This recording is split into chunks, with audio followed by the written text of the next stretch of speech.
Let's talk about some movies that I don't like, but everyone else seems to. What's going on, guys? I'm Chris, and welcome back to another video. So today I'm going through some movies that I really don't like, that are actually fresh on Rotten Tomatoes, and most people seem to like these movies. Last year I went through some movies that I love that are rotten, so this is the reversal of that. Before I get in this thing, be sure to hit that like button, comment down below some movies that you actually don't like, but are fresh on Rotten Tomatoes, and of course subscribe and hit that notification bell to help me reach my goal of 75,000 subscribers here on the channel. It would mean a lot. Without further ado, let's just dive right into some controversy. Starting with two movies that should come as no surprise to anyone, both Avatar and Avatar: The Way of Water are movies that I personally can't stand that are very fresh on Rotten Tomatoes. The first Avatar has an 82% critic score and 82% audience score, and Avatar: The Way of Water has a 76% critic score with a 92% audience score. And at the end of the day, I will die on this hill that both of these movies put more of an emphasis on the atmosphere and the visuals over a compelling story and characters, and that just doesn't slide for me. Both movies are way too long and honestly boring as hell. The first movie is a plot we've seen countless times with a lot of common tropes, but the second movie is essentially a rehash of the first. It still blows my mind that no one seemed to see so many of these on-the-nose comparisons to the first movie. And it's laughable that they brought back the main villain from the first film just in an avatar body in the second one.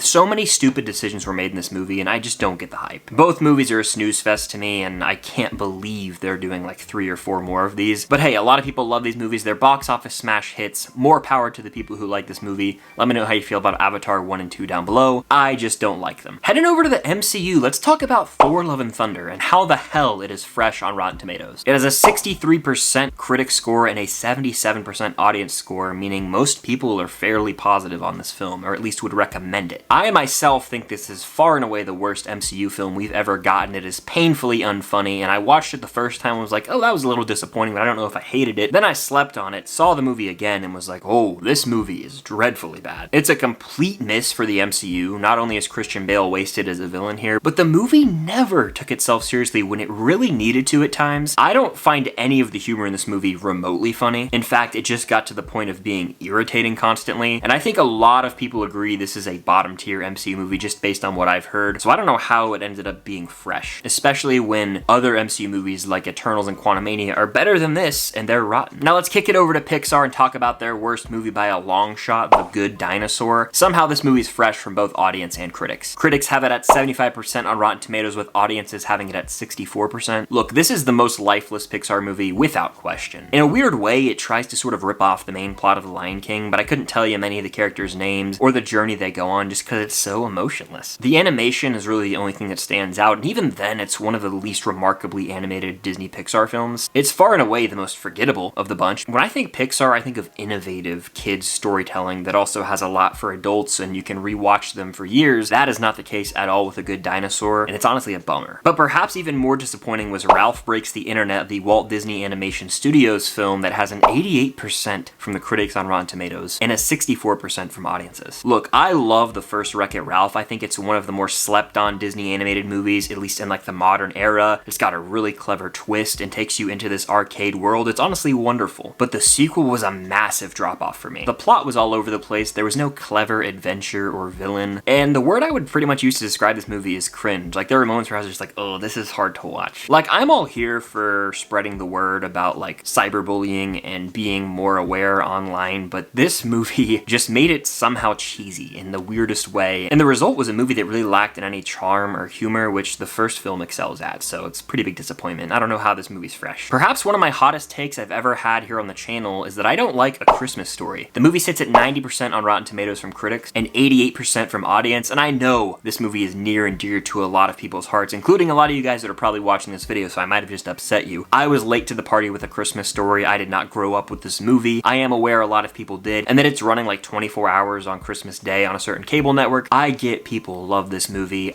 I don't. I know it's trying to portray the chaotic nature of Christmas and the holiday season, but that hectic nature just didn't work for me. When I go to a Christmas or holiday movie, I want to feel good inside, and this movie really had no holiday season magic, and it honestly just irritated me more than anything else seeing these stupid situations play out with no real humorous payoff to me. And I would be honest, I find this movie incredibly boring and lacking any holiday season charm, which is what I go to a Christmas movie for. There's dozens of Christmas movies I would watch over A Christmas Story. I just find the movie to be pretty pretty bad at the end of the day. There's iconic gags and moments for sure, but it's just not my cup of tea. Alright, now let's talk about one of the most overrated movies that's come out this calendar year. MEGACON. I didn't catch this one in theaters and I didn't have a review on the channel, but I ended up watching it on digital months after it came out. This movie is atrocious. I remember it debuted at like 100% on Rotten Tomatoes. Now it sits at a 93% from critics and a 78% from the audience. This movie is a disaster in my opinion. It's held back by the PG-13 rating. It needed to be R-rated and fully commit